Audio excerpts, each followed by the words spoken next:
마태복음 강해를 중단한 지가 여러 달 됐기 때문에 우리가 무슨 이야기를 하다가 중단을 했었나 그래도 좀 이렇게 기억을 하고 출발하는 것이 본문 이해에 도움이 될 것 같아서 문맥을 좀 한번 보도록 하죠.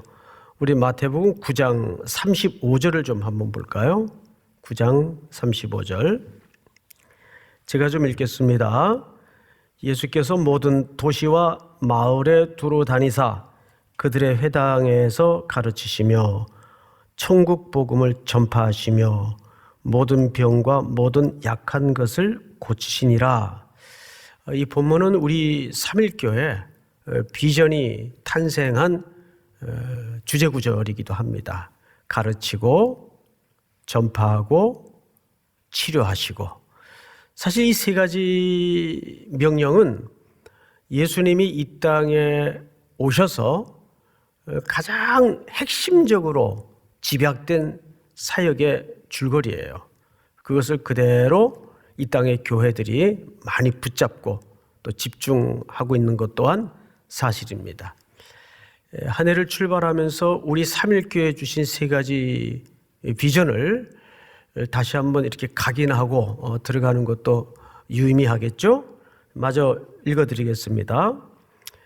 36절, 35절은 예수님의 사역의 핵심 요약이라면 36절, 무리를 보시고 불쌍히 여기시니 이는 그들이 목자 없는 양과 같이 고생하며 기진함이라. 여러분, 이것이 예수 그리스도께서 사역하시던 세상의 모습이에요. 기진하고 굶주려 있고 탈진해 있는 그것이 세상의 전형적인 그 그림입니다. 37절을 한번 보십시다. 이에 제자들에게 이르시되, 그렇기 때문에 제자들에게 말씀하시는 거죠.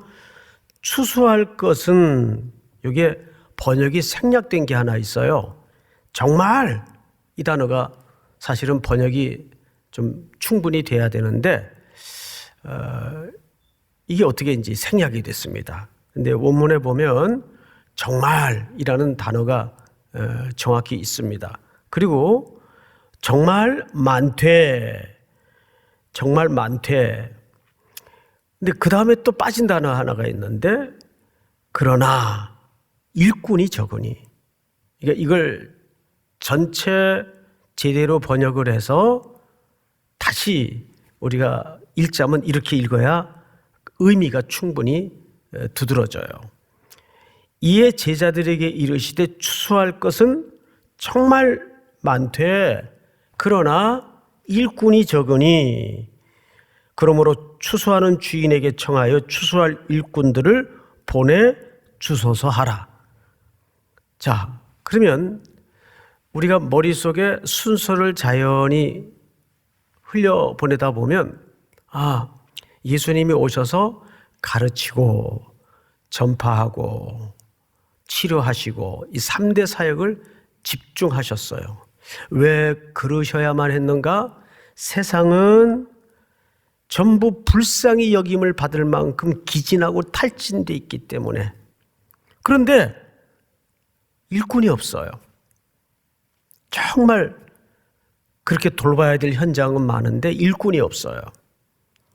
그래서 지난주까지가 어떤 내용을 담아 끝냈는가 하면 일꾼을 보내달라는 청을 주인에게 하라.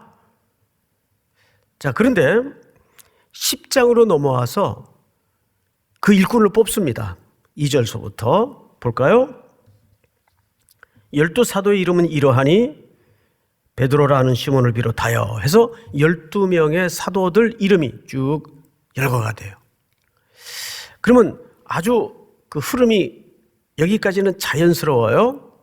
그런데 그냥 무조건 일꾼을 뽑아놓은 게 아니라 예수님은 철저하고 정확한 분이라서 그 일꾼을 뽑을 때 그냥 뽑는 게 아니고 1절을 보시면 이렇게 되어 있습니다. 10장 1절, 예수께서 그의 12 제자를 부르사 더러운 귀신을 쫓아내며 모든 병과 모든 약한 것을 고치는 뭘 주세요? 뭘 주세요? 권능을 주세요. 할렐루야. 올 한 해도 우리 성도들에게 어떤 미션을 맡기고 사명을 주시고 소명으로 부르실 때, 또 여러분들의 마음에 소원을 담아주실 때 그냥 소원을 주시고 그냥 사명을 주시고 그냥 부르시는 게 아니라 예수님께서는 뭘 주세요? 권능을 허락해 주시는 줄을 믿습니다. 그렇게 주님은 권능을 주셨어요. 그러면 이제 그렇게 뽑혀진 사도들이 어떤 내용을 예수님에게로부터 부탁받는가? 그것이 한 해를 출발하는 우리 모두가 들어야 될 이야기입니다. 여러분, 그거야 뭐 2000년 전에 12제자, 즉 사도들에게 한 얘기지 2000년이 흘러버린 오늘 우리에게 무슨 연관이 있나? 정말 그럴까요? 이 12제자들은 12사도입니다. 이 사도들에게 사명과 권능을 주셨어요. 그럼 이 12사도는 뭐의 기초가 되었죠? 훗날? 교회의 기초가 되었어요. 머리는 예수 그리스도시고 그 몸을 이루는 교회의 기초 역할을 한 사람들이 이 12사도예요. 그렇다면 오늘날 그 교회는 누굽니까? 머리 대신 그리스도를 중심으로 우리 성도님들이 바로 교회입니다. 그럼 지금부터 예수님이 이 뽑은 12제자에게 권능을 주시고 그 권능으로 부탁하고 싶은 것이 세 가지예요. 그래서 오늘 말씀의 제목이 뭐죠? 새 길을 출발하는 성도들의 세 가지 자세, 세 가지 태도. 과연 한 해를 이렇게 출발하면서 우리 삼일교회 성도들에게, 이 땅의 성도들에게 예수님은 무슨 부탁을 하셨을까? 그거를 세 가지 단계로 우리가 한번 살펴보도록 하겠습니다. 첫 번째, 우리 7절, 8절을 한번 볼까요? 7절, 8절. 가면서 전파하여 말하되, 여기 전파라는 것을 케리소라는 말을 쓰는데 이 말은 이런 뜻입니다. 미리 가서 소식을 전해라, 그 뜻이에요. 케리소, 미리 가서 소식을 전해라. 자, 첫 번째가 뭐냐면 가면서 전파하여 말하되 천국이 가까웠다 하고 병든 자를 고치며 죽은 자를 살리며 나병 환자를 깨끗하게 하며 귀신을 쫓아내되 너희가 거저 받았으니 거저 주라. 자, 한번 따라서 해볼까요? 첫 번째 주님의 부탁이 뭐냐 하면 따라서 합니다. 거저 받았으니 거저 주라. 예. 피조물인 인간이 하나님 앞에 늘 잃어버리지 말아야 될 삶의 태도는 우리가 전부 받았다는 거예요. 청직이라는 거예요. 근데 구약에도 보면 엘리사가 나만 장군 병을 고쳐주고 살해하려니까 나만 장군이 안 됩니다. 돌려보내죠. 근데 그 뒤를 엘리사의 종 게하시가 따라가요. 그래서 은금을 받죠. 들킵니다. 한번 성경을 볼까요? 구약 성경. 엘리사가 이르되 한 사람이 수레에서 내려 너를 맞이할 때 내 마음이 함께 가지 아니하였느냐. 지금 어찌 은을 받으며 옷을 받으며 감람원이나 포도원이나 양이나 소나 남종이나 여종을 받을 때이냐. 하나님의 이름으로 고쳐진 그 나만 장군의 사례를 공로의 대가로 받아버려요. 그러니까 이 땅의 모든 삶의 태도는 우리가 거저 받았으니 거저 주라. 사랑하는 성도 여러분, 작년 한 해 참 어려웠지만 그 중에서도 감사한 것은 우리 삼일교회가 어느 해보다도 가장 많이 나누었던 한 해였습니다. 어떻게 그게 가능했을까요? 여러분들의 순종과 거저 나누어진 은혜를 드린다는 고백으로 드린 예물이 모아져서 어느 해보다도 가장 많이 아웃풋을 냈어요. 성도 여러분, 2021년은 우리 모든 성도들의 일상 속에 어느 해보다도 더 많이 나누어주는, 난 나눌 게 없는데, 여러분, 나눌 게 없는 사람은 없어요. 우리가 돈이 없다고 나눌 게 없는 게 아니에요. 뭐든지 마음만 있고 뜻이 있다면, 또 내가 좀 이렇게 탁월한 음악적 소질이 없어도 이럴 때 좀 찬양이라도 나누고 싶다. 그러면 신청을 하세요. 우리 특성은 오디션이 없어요. 그냥 자원하는 기쁨이 최고의 기쁨입니다. 뭐든지 나눌 수 있어요. 믿습니까? 금년에는 어떤 형편 상황 속에서도 나눌 걸 찾아서 거저 받았으니 거저 주는 풍성한 한 해로 달려가기를 축복합니다. 두 번째가 뭐냐 하면 우리 9절 10절을 보십시다. 9절 10절 좀 어렵습니다. 너희 전대에 금이나 은이나 동을 가지지 말고 여행을 위하여 배낭이나 두부롯이나 신이나 지팡이를 가지지 말라. 이는 일꾼이 자기 먹을 것을 받는 것이 마땅함이라. 자, 앞을 보십시다. 다 가지지 말래요. 지팡이도 가지지 말고 신도 가지지 말고 다 가지지 말래요. 이 말씀이 갖는 본질이 뭘까요? 여러분, 따라서 합니다. 오직 주만 바라보라. 이 본문이 갖는 의미는 오직 주만 바라보라. 여러분, 그런데 이 기사를 마태도 기록을 했고 누가도 기록을 했고 마가도 기록을 했어요. 근데 마태와 누가는 관점이 같아요. 근데 마가복음을 보면, 마가복음을 한번 우리 같이 봅시다. 자막을 통해서 12제자를 불러서 둘씩 보내시며 더러운 귀신을 제어하는 권능을 주시고 명하시되 여행을 위하여 지팡이 외에는 그랬어요. 지팡이도가 아니에요. 지팡이 외에는 양식이나 배낭이나 전대의 돈이나 아무것도 가지지 말며 신만 신고, 신을 신으라 그랬어요. 두 벌 옷도 입지 말라 하시고. 자, 마태와 누가의 기록과 마가의 기록이 달라요. 마태와 누가는 신도 가지지 말고 두 벌 옷도 가지지 말고 지팡이도 가지지 말라 그랬어요. 근데 마가는 지팡이 외는 그랬어요. 외는 이라는 말, 지팡이를 갖지 말라는 말입니까? 지팡이를 가지라는 얘기입니까? 이건 지팡이를 가지라는 얘기거든요. 또 신만 신고 그랬어요. 왜 이렇게 같은 본문처럼 보이는데 표현이 다를까요? 이것이 그 학자들 간에 아직까지도 논란이 많은 그 본문적 갈등이에요. 여기에는 관점이 다르다는 걸 좀 이해하실 필요가 있습니다. 마가복음은 어디 모티브를 사용했는가 하면 출애굽기 모티브를 사용한 거예요. 출애굽기 12장 11절을 한번 볼까요?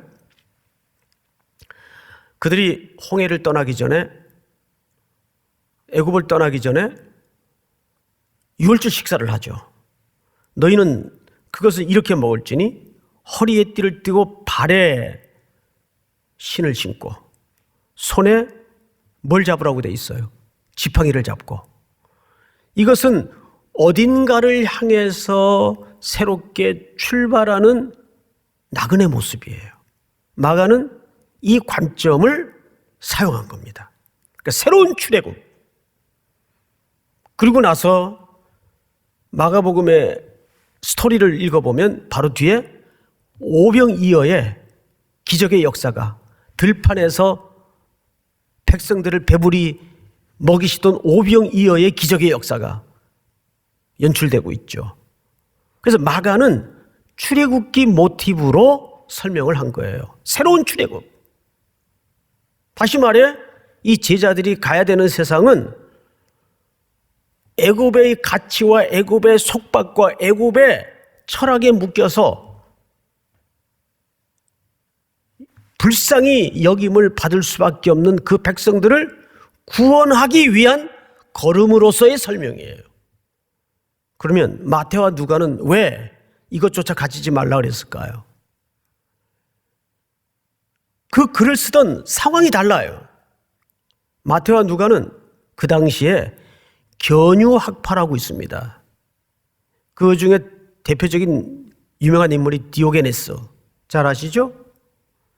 그 디오게네스가 견유학파인데 그 당시에는 거리에 이렇게 지팡이를 잡고 전대를 메고 돌아다니는 철학자들이 많았어요. 그들은 청중이 모인 수에 따라서 철학 강연을 한 다음에 돈을 받고 그리고 지팡이를 짚고 다녔어요. 예수님이 마태를 통해서 누가를 통해서 지팡이도 갖지 말라는 말에 진의는 그런 사람들과 가치적으로 오해 소지가 있을까 봐. 그 당시 사회적 맥락 때문에 지팡이도 가지지 말라고 설명을 드린 거예요. 자, 그렇다면 마태가 말하고 싶은 본질은 뭐냐 하면 오직 주만 바라보라. 아무것도 염려하지 말고 오직 모든 일에 기도와 간구로 너희 구할 것을 감사함으로 하나님께 아뢰라. 그래야 모든 지각에 뛰어난 하나님의 평강이 그리스도 예수 안에서 너희 마음과 생각을 지키실 것이라. 사랑하는 성도 여러분, 마태복음 6장에 보면 우리가 이미 강의했던 내용이지만 하늘에 나는 새를 보라. 들에 핀 백합화를 보라. 길쌈도 아니하고 농사도 짓지 않는데 천부께서 기르시고 입히지 않느냐. 하물며 너일까 보냐. 무엇을 먹을까 무엇을 마실까 염려하지 말라. 이는 다 누가 구하는 것이니? 이방인이 구하는 것이니. 이방인이라는 말은 혈통이 다른 나라 사람을 이방인이라고 말하는 게 아니고 하늘 아버지를 아버지로 두지 않은 모든 백성들을 얘기하는 거예요. 여러분, 하늘에 공중에 나는 새를 보라. 그보다 일반 은총 속에서 우리에게 주시는 큰 메시지가 어디 있어요? 저 무심히 하늘을 돌아다니는 새도 하나님께서 먹이신다. 들에 핀 백합화를 보라. 그들이 무슨 농사를 짓냐 길쌈을 하냐. 그래도 내가 다 기르고 키운다. 하물며, 여기 하물며라는 말만큼 강력한 하나님의 약속이 어디 있어요? 하물며 너일까 보냐. 무엇을 먹을까 무엇을 마실까는 이방인들이 구하는 것이다. 따라서 합니다. 하물며. 박자가 조금 늦었는데 다시 한번 하물며. 예, 그게 답이에요. 우리 줌으로 온라인으로 예배하는 성도님들 마음에 흔들리고 힘들 때마다 머릿속에 아니면 그 깨똑 푸사에다가 하물며 세 글자만 써놓으세요. 그럼 거기 모든 답이 다 있어요. 마지막 세 번째로 성경을 보십시다. 12절. 또 그 집에 들어가면서 평안하기를 빌라. 뭘 빌라고 돼 있죠? 평안하기를 빌라. 여기서 말하는 평안은 요한복음 14장의 말씀처럼 내가 너희에게 평안을 끼치노니 내가 주는 평안은 세상이 주는 것 같지 아니하니라. 그러면 예수님이 주신다는 평안의 실체는 뭘까요? 예수님 그 말씀하시고 십자가 지러 가셨어요. 그러니까 여기서 평안을 빌라는 말은 그냥 선언적 평안을 얘기하는 게 아니에요. 명시적인 허공했던 어떤 평안을 얘기하는 게 아니에요. 여기서 말하는 평안의 실체는 십자가를 짐으로써 그 영혼을 살려내는 평안이에요. 제물이 되어 줌으로써 죽을 수밖에 없고 절망에 떨어질 수밖에 없는 그 어떤 것들이 회복되고 살아나는 평안을 얘기하는 거예요. 그것이 예수님이 선언하시고 그 길로 십자가 지러 가시는 겁니다. 사랑하는 성도 여러분, 그것이 우리가 이 땅에 표현하고 드러내야 될 세상이 흉내낼 수 없는 부요입니다. 그것이 우리 교회의 매력이 되고 그리스도인들의 매력이 돼야 돼요. 똑같이 이전 투구하고 똑같이 얍삽하게 굴고 똑같이 비겁해서 쟁취하고 빼앗고 밟고 이기고 올라서서 절대 설득되지 않아요.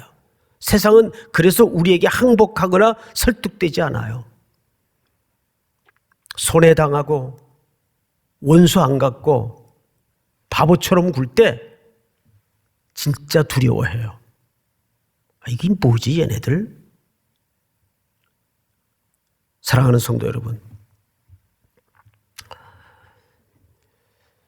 선교지에 선교사님들을 보낼 때 세 가지를 부탁한답니다. 보통 하나는 가슴에 노래가 있는가,